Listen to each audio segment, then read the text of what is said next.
It's only gonna happen. It's only gonna happen. Now, it looks like the source, Lawrence Okolie, is gonna be fighting for a world title next year.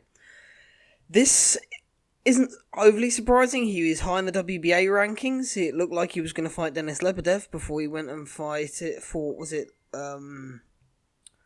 the guy's name? I actually saw it live. The Belgian fella. Oh, God, his name escapes me. Anyway, I actually went and saw that fight in person. Fucking hell, it was a shit fight. Jesus Christ, it was fucking shocking. But Okolie got the win. Now, Okolie's looking to now it's been vacated by Maris Breedis. Looks like he may be fighting Krzysztof Glowacki. Now, I think it's Glowacki, I think is how it's pronounced. Now, I've watched him fight a little bit. Now, he's a very aggressive fighter, a come-forward fighter. And quite a hard puncher as well. Now, he's a tough fighter, a game fighter. And he is world level, let's be fair. He probably will give Okolie problems. Now, Okolie's tweeted out today he's looking for southpaw sparring, which suggests he's probably got the sort of green light from the WBO, so it looks like it will be made. I imagine purse bids will be coming together and will be made in the new year for this fight. So, it looks like we're going to have Krzysztof Glowacki versus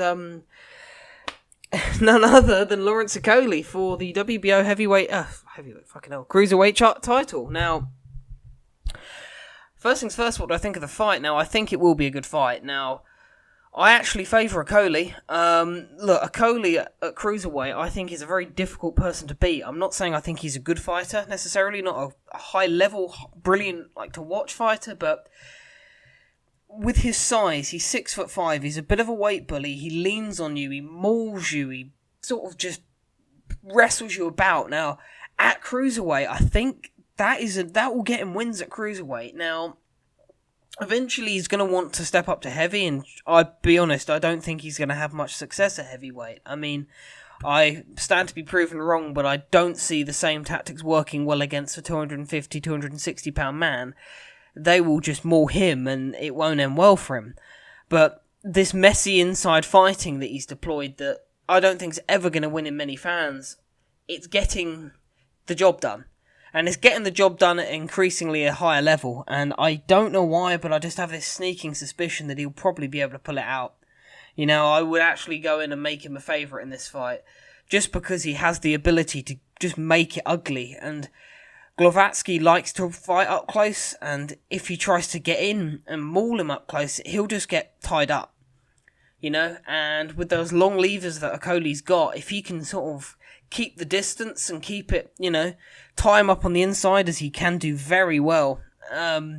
He can try and keep it at mid to long range, and I would imagine have a decent amount of success. So, look, we could be looking at Lawrence Okolie being a world champion. And I think, to be honest, if I was Hearn, I would go, I'd bite his hand off for it, because he's never going to be a ticket seller. He's never going to be a fighter that's particularly highly regarded just because of his style. And I think at this point we have to just accept Okolie for what he is. There's no point getting upset every time we watch him fight. It is shit to watch, don't get me wrong. I don't like it. It's not enjoyable to watch, but as I say, at cruiserweight against these 200-pound men, it's enough, He's fighting men that are always shorter than him, always, more compact, and against these fighters, he can maul them, because he is essentially he's a big heavyweight, so, so he can get away with it at this weight. As I said before, I think it's not an if, it's a when he steps up to heavyweight, and I think when he does step up to heavyweight, I'm not sure he will have the same level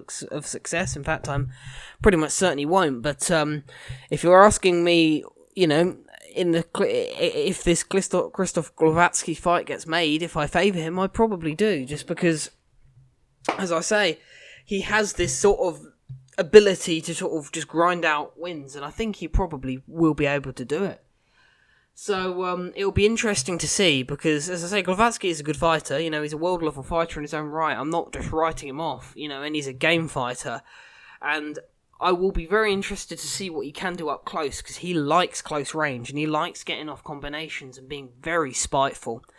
Would he get caught up in the clinch like everybody else? Possibly, but likewise, if you can sneak in some of those hooks he likes to throw, he could make it an interesting fight. And trust me, going into that fight, there will be a lot of Brits that want to see Okolie get knocked out. You know, there will be a lot of people that don't want to see him win this. So, as I say, Okolie's putting out feelers now for southpaw sparring. As we know, Krzysztof Glowacki is a southpaw.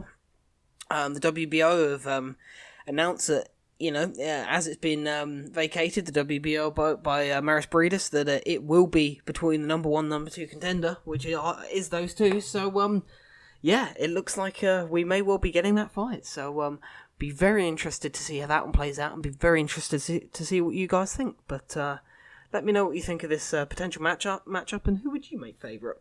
Thank you very much. You take care. Bye.